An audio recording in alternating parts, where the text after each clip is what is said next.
health training. She's an outstanding example of how science, social justice, and community engagement in collaboration with place-based experts can achieve real change. It's my pleasure to welcome Katie Baric.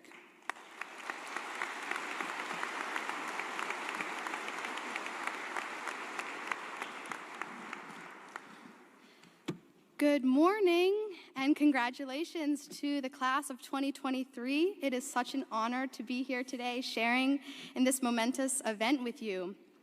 Thank you so much to the Department of Biological Sciences for inviting me here and bringing me all the way from Peru.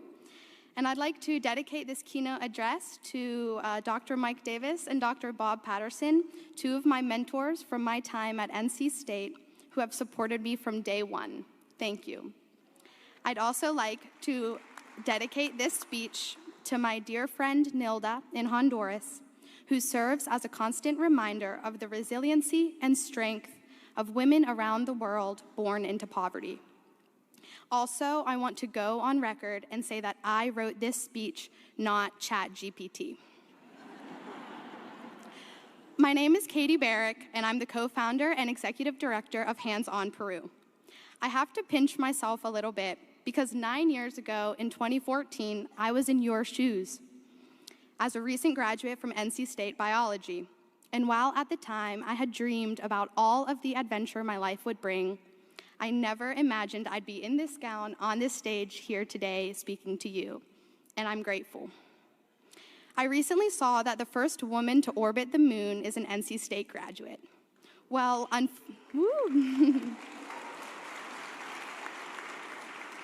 Well, unfortunately for you, I'm not her, but I did the next best thing and orbited down to South America. Let me break it down. 10 years ago, entering my senior year at State, I traveled to Peru for the first time and co-founded Hands On Peru. 9 years ago, I started my Master's of Public Health at the University of Pittsburgh. 7 years ago, fresh off graduating with my MPH, I moved full-time to Peru and built the first community public health clinic known as CISAPU, Centro de Salud Pública. Since then, I've worked with over 300 international volunteers, over 150 local volunteers, reached over 30,000 people with essential health care, founded a social impact alpaca brand named Chimuk, employing 20 women, developed 5 interactive community health programs, trained 13 local staff, and created a completely new interactive model of preventative health care in low and income communities, changing the paradigm of health to one focused more on well-being than disease, one that attacks the root instead of satisfies the symptom, one that focuses on fostering the capacities of each individual, no matter their income, education, or social standing. This model has the power to replicate and impact dozens, hundreds, if not thousands of communities. Okay, deep breath. Maybe going to the moon would have been a little easier. But the numbers and achievements almost seem arbitrary at times because I've learned so much more in my 10 years in Peru, and these are the lessons I want to share with you today. The first is fear. Most people are afraid of fear. Makes sense. I've learned to run towards fear. Fear shows that you're passionate about something, that something matters to you. We need more passionate people in this world. And rather than fear being an inhibitor, I prefer to see it as a catalyst for growth. I remember the most fear I ever felt with Hands On Peru, December 2013, in my house on Bagwell Avenue.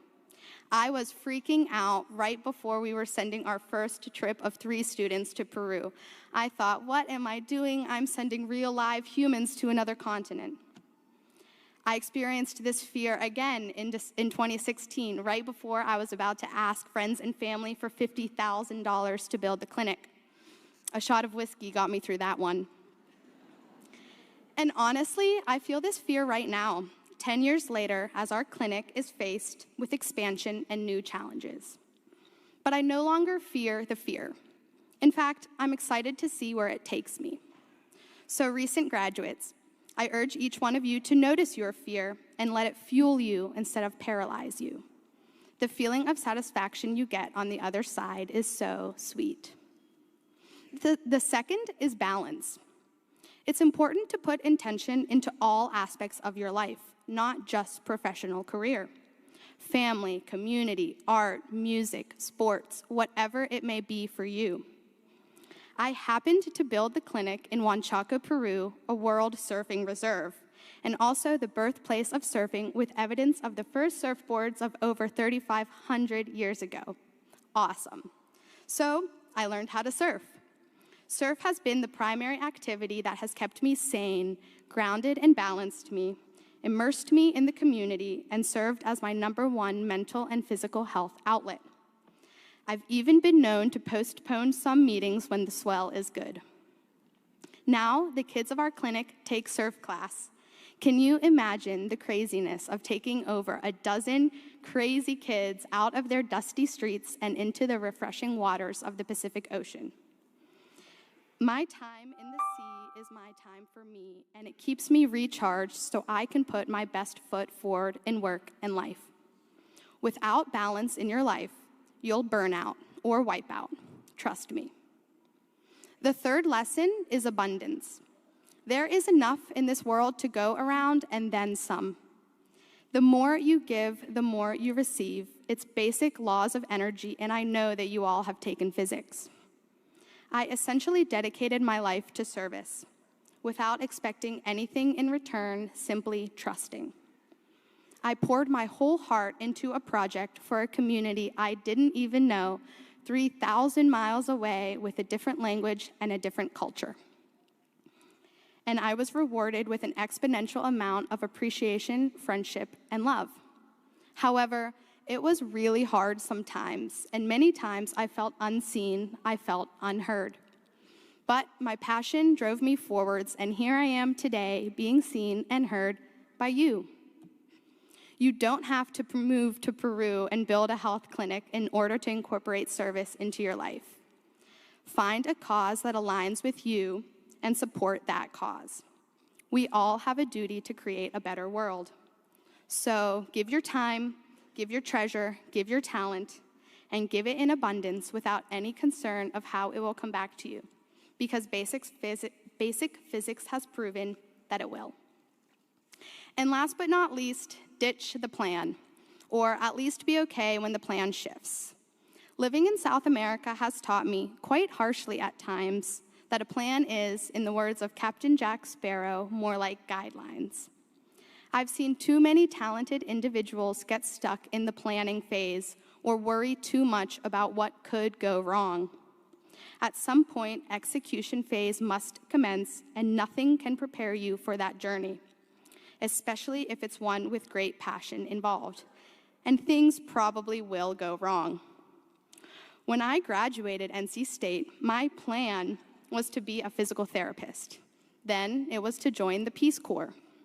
And then I surrendered, and the most beautiful project came barreling out of nowhere and smacked me right in the face.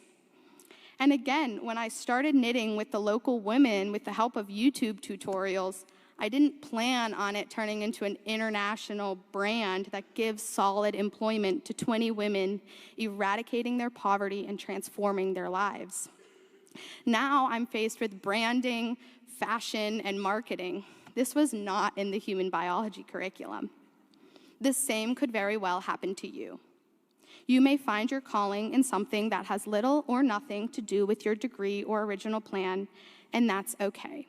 So rather than planning, I recommend preparing your skill set and mindset for the next opportunity that may present itself.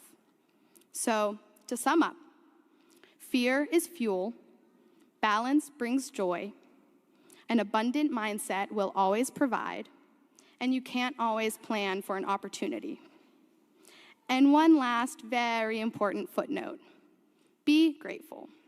Be grateful for the breath in your lungs, for your hands and feet, for your parents, for this education and the platform it gives you. Lean into gratitude in all aspects of your life. It's the highest vibration and will bring you peace and attract abundance. I've seen poverty, I've touched poverty, I've walked with poverty. And I am so thankful I got to grow up the way I did here in beautiful North Carolina. Okay, let's take a deep breath together. Yoga has taught me that every breath is a new beginning. You can have as many beginnings as you want. You can create any life you want. You can learn to surf, or learn the guitar, or learn a language, or start a business, or have children, or even fly to the moon. Heck, you can even move to Peru and build a public health clinic. Whatever it is that you do it with passion and purpose. I recently heard the phrase, life is not about finding yourself, it's about creating yourself. So as you move into this next wonderful, unplanned, unknown chapter of your life, I urge you to reflect in your heart on what type of life you want to create for yourself. The sky's the limit. Thank you.